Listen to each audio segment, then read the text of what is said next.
सध्या देशात धार्मिक उन्माद वाढत चालला असून अशा परिस्थितीत विवेकाने व बुद्धिप्रामाण्याच्या सहाय्याने आपले सर्व व्यवहार चालले पाहिजेत। आपला जो उपासना धर्म आहे तो आपल्या हृदयात ठेवून सार्वजनिक जीवनात सामाजिक नीतिमत्ता जपली पाहिजे, असे मत पुणे येथील समाजशास्त्राचे संशोधक व सुप्रसिद्ध साहित्यिक मिलिंद बोकील यांनी नांदेड येथे नरहर कुरुंदकर प्रतिष्ठान व रूपवेद ग्रंथालयाच्या वतीने नरहर कुरुंदकर यांच्या पुण्यतिथीनिमित्त आयोजित 2 दिवसीय चाललेल्या व्याख्यानमालेत व्यक्त केले। प्रारंभी स्वामी रामानंद तीर्थ व नरहर कुरुंदकर यांच्या प्रतिमांना अभिवादन करण्यात आले।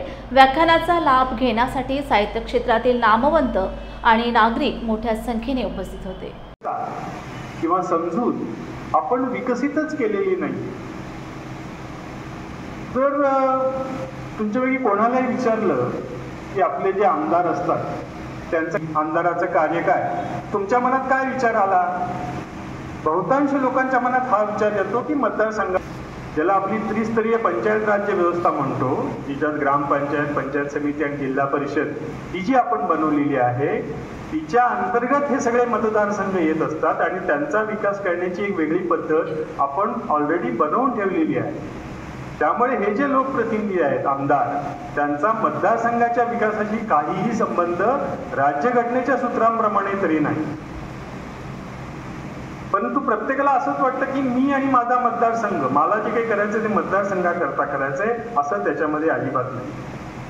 तर आमदारांनी राज्याच्या पातळीवर विधिमंडळामध्ये कार्य करायचं, ते विधी कार्य म्हणजे कायदे बनवणं हे आहे। तर देशातल्या खासदारांनी एकत्र येऊन देशसंबंधित कायदे निर्मिती म्हणजे आर्थिक धोरणं, परराष्ट्र संबंध, आंतरराष्ट्रीय व्यापार इत्यादी गोष्टींवर लक्ष केंद्रित करायचं असतं। ही जी नरहर कुरुंदकर व्याख्यानमाला आहे तिच्यामध्ये 2 पुष्प गुंफण्यासाठी मी आपल्या नांदेडमध्ये आलेलो आहे।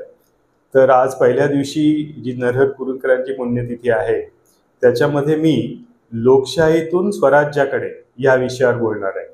तर माझ्या या दोन्ही भाषणांचं सूत्र असं आहे की महाराष्ट्रातील प्रबोधन पुढील दिशा।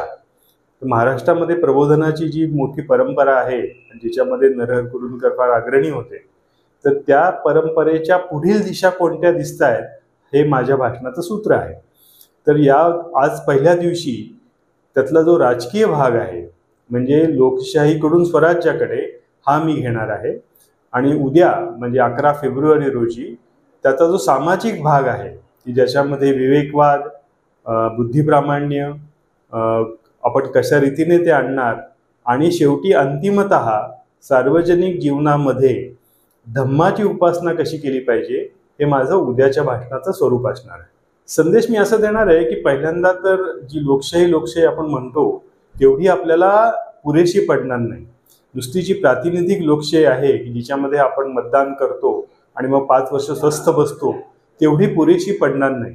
खऱ्या अर्थाने जर लोकांचं राज्य आणायचं असेल, लोकांची सत्ता आणायची असेल तर या प्रातिनिधिक लोकशाहीला अजून 2 गोष्टींची जोड दिली पाहिजे।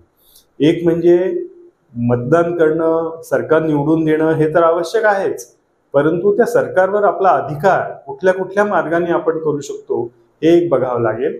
आणि दुसरं, ज्या समूहामध्ये आपण आहोत, गावात असू, खेड्यात असू, शहरात असू, त्या ठिकाणी आपण प्रत्यक्ष सहभागी लोकशाहीच्या द्वारे कशा रीतीने आपला कारभार करू शकू हे फार महत्त्वाचं आहे। त्यामुळे निव्वळ लोकशाही आहे, मतदान करतो एवढं पुढच्या काळात पुरेसे ठरणार नाहीये। तर खरोखर लोकांचं राज्य येईल, स्वतंत्र राज्य येईल, स्वराज्य येईल, अशा रीतीने आपण काय केलं पाहिजे हे दिशा दिग्दर्शन आज पहिल्या व्याख्यानामध्ये करण्याचा प्रयत्न करणार आहे। तर सध्या आपण पाहतोय की धार्मिक उन्माद आपल्या देशामध्ये फार वाढत चाललेला आहे आणि त्याची तर अनेक उदाहरणं आपल्याला सगळे दिसतात। तर त्याच्यामध्ये खरी जी गोष्ट करणं आवश्यक आहे ती म्हणजे विवेकाने, बुद्धिप्रामाण्याच्या साहाय्याने आपण आपले सगळे व्यवहार चालवले पाहिजेत। आणि त्याच्यामध्ये जे बाबासाहेबांनी सांगितलेलं आहे की धर्म ही वैयक्तिक बाब राहिली पाहिजे। आपला जो उपासना धर्म आहे हा आपण घरात सुद्धा आपल्या हृदयात ठेवला पाहिजे आणि सार्वजनिक ठिकाणी ज्याची उपासना करायची तो खरं म्हणजे धम्म आहे।